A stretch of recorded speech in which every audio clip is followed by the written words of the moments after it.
Bonjour et bienvenue sur la chaîne Armel High Tech. Pourquoi un loueur de voiture, Europcar, m'a escroqué? Générique.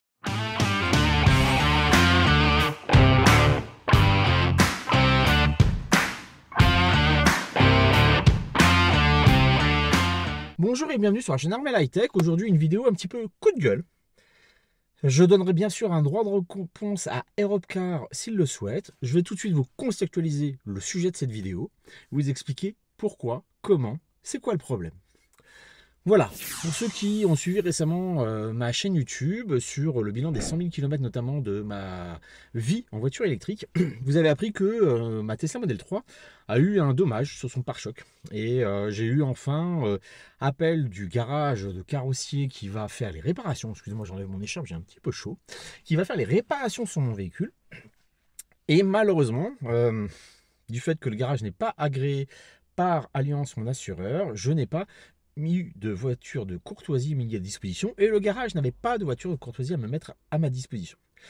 Par contre, le créneau proposé de réparation me convenait, donc j'ai décidé de prendre une voiture de location avec Europcar sur Rennes et de voir avec mon assureur parallèlement d'une possibilité de prise en charge de cette location. Je vais vous mettre en incrustation ces images-là. Donc, quand on va sur Europcar, on a la possibilité de louer, et notamment de louer des voitures électriques. Je me suis dit, extra génial. Je regarde un petit peu les voitures électriques et les budgets, et je vois notamment qu'ils proposent une location pour un Hyundai Kona, voiture électrique, autonomie 450 km, possibilité de recharge en DC à 77 kWh, ce n'est pas excessivement rapide. Mais je connais bien cette voiture qui est la petite sœur, la jumelle du Kia e-Niro, du Kia Niro EV maintenant sur la nouvelle génération de voitures. Et je me dis c'est parfait parce que je connais cette génération de voitures, les 450 km d'autonomie sont là. Et par rapport à mon utilisation à moi, et notamment le fait que je dois faire minimum Rennes-Lorient pour rentrer, ce véhicule me convient tout à fait. Lundi soir, donc vers 20 h, je me présente chez Europcar. Je remplis les papiers, tout. Europcar arrive à me vendre une assurance supplémentaire, notamment pour limiter le risque de franchise en termes de dégâts de carrosserie ou de pare-brise ou autre. Donc je me retrouve pour un peu plus de 200 € pour une location de presque 3 jours, kilométrage illimité. Je me dis, c'est pas déconnant et surtout je serai en voiture électrique, voiture que je connais, fiable. Et tout à coup, on me donne ça. Je vais mettre en incrustation. Finalement, ce n'est pas du tout un Kia Niro, une Hyundai Kona, pardon. Finalement, ce n'est pas un Hyundai Kona qu'on me met à disposition, mais une Lexus RU.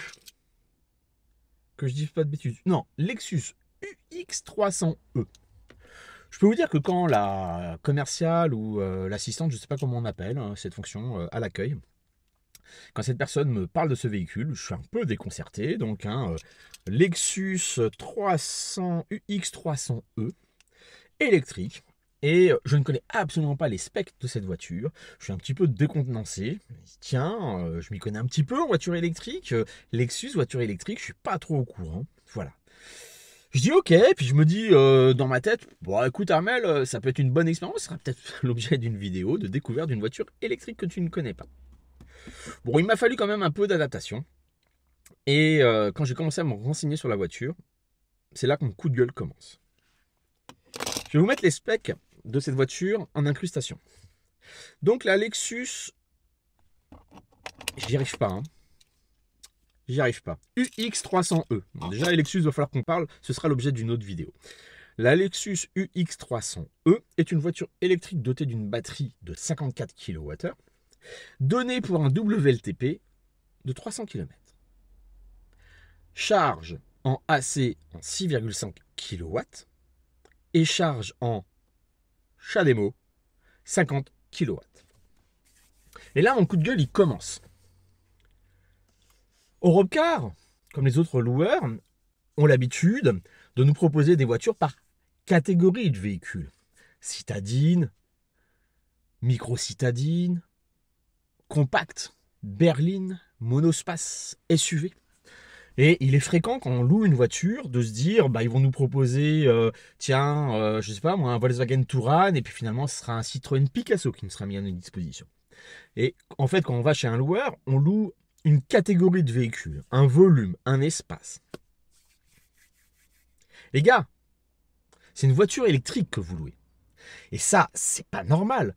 C'est-à-dire que moi, quand je loue une spec de voiture, je demande une voiture de 450 km d'autonomie, une charge en DC 77 kWh, et vous me proposez un véhicule de 300 km d'autonomie avec une charge maximum en CHAdeMO 50 kW. Et là, on se dit, vous ne connaissez pas les voitures électriques.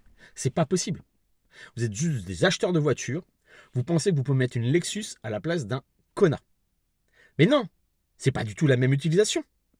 300 contre 450 km d'autonomie, ce n'est pas du tout la même utilisation. Une charge en CHAdeMO 50 kW contre une charge en DC 77 kW, c'est pas du tout la même utilisation.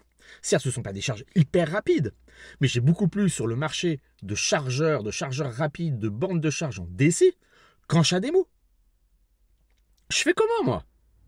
Parce que la petite blague, c'est que je ne sais même pas où est la capacité de cette voiture. Et ça, Lexus, il va falloir qu'on en parle. Et donc, je ne comprends pas, vous, loueur Europcar, qu'il n'y ait personne de compétent chez vous pour se dire on va partir sur le marché de la location de la voiture électrique et on va être compétent. On va leur proposer quelque chose. Parce que, je vous mets tout de suite sur le site. On a la possibilité de louer une Fiat 500e, donnée pour 250-280 km d'autonomie. Eh bien, je suis désolé, cette Lexus que vous m'avez proposée, ben, c'est à peine l'équivalent de cette Fiat 500. Certes, pas en taille de voiture, parce qu'on est plutôt sur une compacte crossover, la taille d'une Mégane, un petit peu plus haute, etc. Mais je suis désolé, moi, 300 km d'autonomie, c'est l'autonomie de la Fiat 500e. Pas la Kona. Et c'est là mon coup de gueule. Et en plus, quand je suis parti du parking loueur sur la gare nord de Rennes, je suis passé devant le parking Avis. Ils avaient 2 Tesla Model 3 en location. Et là, la petite goutte de sueur, parce que je pars avec la voiture sans connaître ses specs, je ne sais pas comment ça va se passer, je ne sais pas comment elle se charge, etc. Je me suis renseigné quelques dizaines de minutes plus tard quand je me suis arrêté à mon hôtel. Et là, mauvaise surprise. Donc je suis désolé. Moi, j'estime que pour plus de 200 € de location pour un kilométrage illimité, bah pour moi, il y a une escroquerie, il y a une arnaque, parce que ce n'est pas ce que j'ai demandé en location. Donc voilà, c'est un gros coup de gueule. Méfiez-vous clairement. Je pense que la personne à l'accueil, et c'est ça qui est dommage, parce que la personne à l'accueil, elle me dit « Ah, vous roulez en électrique, vous avez quoi comme voiture ?» Bah, j'ai une Tesla, je suis obligé de la mettre en carbone. Nous aussi, on a une Tesla Model 3. Et je pense que, et de toute façon, c'est pas sa responsabilité à elle de savoir les specs des voitures, si c'est équivalent, pas équivalent, etc. Je suis désolé. Alors, j'aime pas ces vidéos coup de gueule parce que derrière Europcar, il y a des gens qui travaillent, il y a des pères, il y a des mères de famille, vous avez tous un boulot. Et je trouve que c'est pas respectueux de mettre. De pointer du doigt comme ça à des gens parce que je n'ai pas envie que demain, oh tiens, mon papa il avait une vidéo chez Europcar, je crois que ta maman travaille chez Europcar, c'est des escrocs. Mais à un moment, il faut pousser le coup de gueule. Alors Europcar, je suis prêt à votre droit de réponse. Vous pouvez me contacter sur mon compte LinkedIn, Armel Hightech, sur mon Instagram, Armel Hightech, ou en commentaire sur cette vidéo. Parce que je vais vous linker sur la vidéo. Je serai même très intéressé de discuter avec vous, mais clairement, il faut le dire, faites gaffe, si vous louez une voiture électrique, faites gaffe, vous pouvez avoir quelque chose qui ne correspond pas. Et je suis désolé, malheureusement, cette voiture que vous m'avez passée, c'est pas du tout ce que j'ai demandé. Et quelqu'un qui sera en thermique, qui se dit, tiens, je vais découvrir la voiture électrique, tiens, il y a une voiture à 450 km d'autonomie, c'est le genre d'expérience qui va le dégoûter de la voiture électrique et qui va continuer à alimenter ce débat des voitures thermiques, des thermistes, des professeurs de thermique qui sont un petit peu réfractaires à l'électrique en disant en électrique, on n'est pas capable de faire 400 km d'autonomie.